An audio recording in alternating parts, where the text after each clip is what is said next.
Bwana asifiwe baba. Amen. Ningependa kuuliza, limekuwa ni swali common kwa vijana wengi ambao wanahisi katika mahusiano swala la umri. Kipekee kabisa, kijana anapaswa either kuingia kwenye mahusiano au katika ndoa akiwa na umri wa miaka mingapi, au umri unamata kwa kiasi gani katika mahusiano na ndoa? Ni swali la msingi sana. Umri wa kuingia kwenye mahusiano na ndoa unamata sana. Kwanza ukumbuke, mtoto aoe wala kuolewa. Amen. Mtoto aoe wala kuolewa, na mtoto haruhusi kuingia kwenye mahusiano, na ni dhambi. Amen. Sasa tamaduni zinatofautiana. Kuna wengine wanahesabu mtu mzima kuanzia miaka 12. Akishavunja uungo, wengine wanaamini amekuwa mtu mzima. Kuna wengine kama mataifa ya Afrika na wengine ya Ulaya wanaamini 18. Baada ya miaka 18 bado mtu nini? Mzima. Kwa hiyo mwingine kuanzia miaka 18 plus anaweza kufanyaje? Akaoa na kuolewa. Amen. Lakini kibiblia, Biblia imegawa watu katika makundi manne. Kwa sababu miaka ya kuishi duniani ni miaka 120 ambapo Mungu alitupangia. Amen. Kwa Biblia imegawa katika makundi mangapi? Manne. Kuanzia mwaka 1 mpaka 30 ni mtoto. 0-30 ni mtoto. Sure. 30 na 60 ni kijana. 60 mpaka 90 mtu mzima. 90 mpaka 120 mzee. Are you getting? Amen. Na ndio maana hata Yesu akuanza huduma kabla hajafikia miaka 30. Kwa sababu Wayahudi wanaamini kuanzia mwaka 1 mpaka 30 wewe ni mtoto. Under 30 wewe ni mtoto.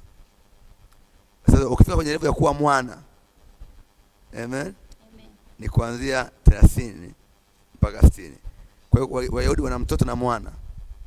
Amen. Mwana ni matured. Sawa.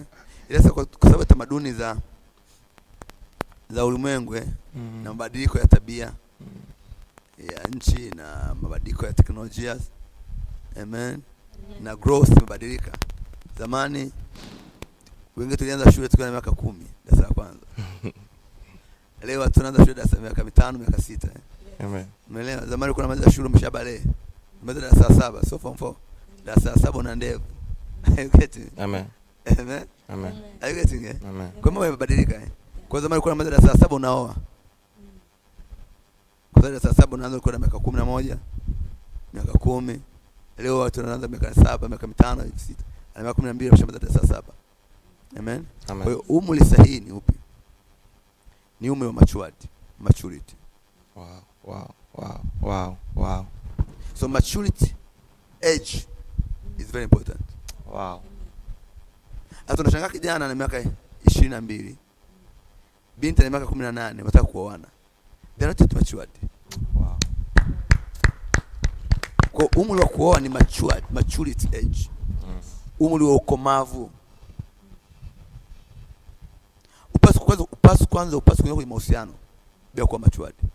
Wow. Yaani upasi kuingia kwenye mahusiano yoyote bila kuwa nini? Matured. Kwa sababu utaharibika kisaikolojia.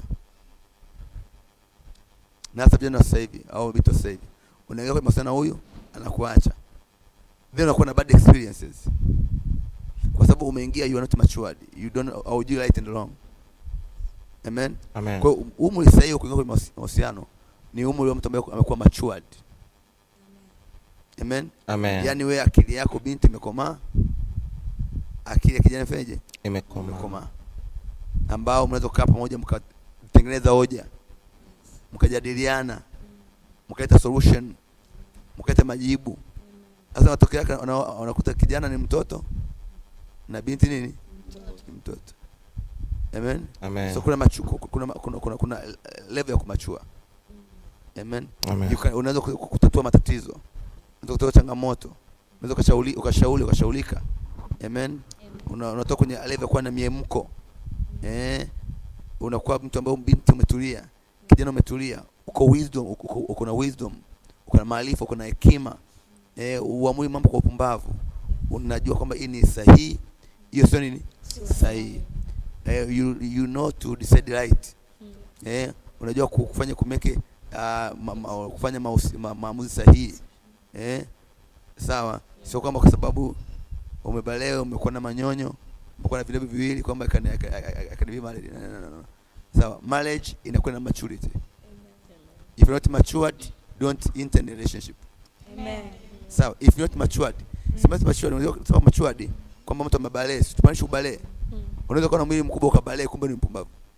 Tunaongea mental, psychological maturity. Amen.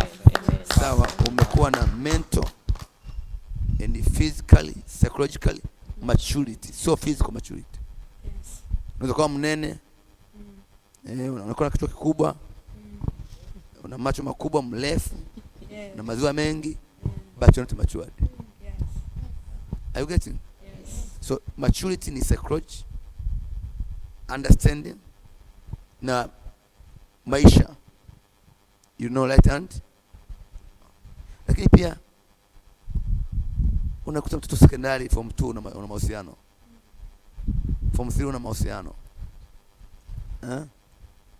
Ni ujinga uliopitiliza, sio wakati wake. Kila kitu kina wakati chini ya jua. Kuna wakati wa kusoma. Kama umeenda wakati wa shule, you have to concentrate kwa shule. Amen. Asa wajinga wengi yuko shule na mahusiano. Yes. Kusio wakati wake. Umeelewa? Amen. Na you are still bado hujawa matured. Wewe form 1, form 2, form 3 utakuja, form 6 utakuja mahusiano wewe. Kama sio kichaa. Amen. Amen. Kuna level unafika msanii nimeweza studies, nimeingia college, at least umeingia university. Tuamini uko mwaka wa 3 hivi, unaweza kuanza mahusiano kwamba atakimaliza shule naweza kupata kazi kwa na familia. Lakini mwaka wa kwanza unaingia mahusiano. Mwaka wa pili no. At least mwaka wa 3 unaona now I'm about. Nakaribia kufanyaje? Lakini umeshakuwa matured. Thank you.